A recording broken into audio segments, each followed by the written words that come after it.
actualités internationales que l'on démarre avec le Mali à Kissela et Farabougou. 2 attaques conjointes des djihadistes ont eu lieu.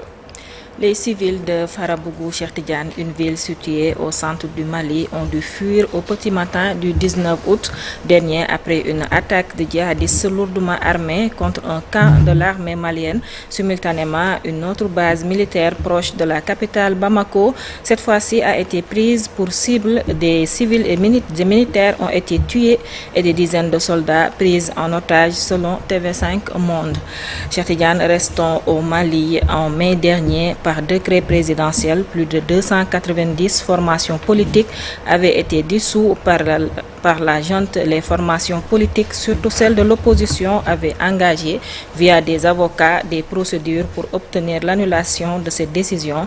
Ce lundi 25 août, le tribunal de grande instance de la commune de Bamako a rendu sa décision et a déclaré recevable la plainte déposée par un collectif d'avocats.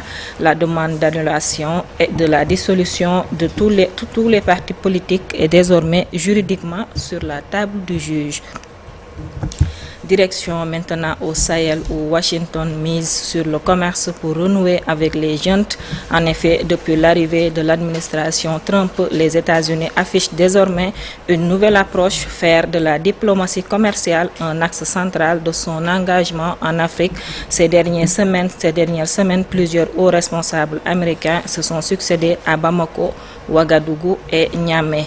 Pour finir, maintenant, direction au Gaza, le premier ministre israélien Benjamin Netanyahu a déploré ce lundi un accident tragique après la mort de 5 journalistes, dont plusieurs travaillaient pour les médias internationaux dans des frappes israéliennes sur un hôpital du sud de la bande de Gaza, ayant fait plus de 20 morts. Netanyahu déclare dans un communiqué que Israël regrette profondément l'accident survenu hier à l'hôpital de Khan Younes et que son pays attache de l'importance au travail des journalistes et même qu'au personnel médical et à tous les civils et annonce qu'une enquête profonde sera menée, Cheikh Tidiane.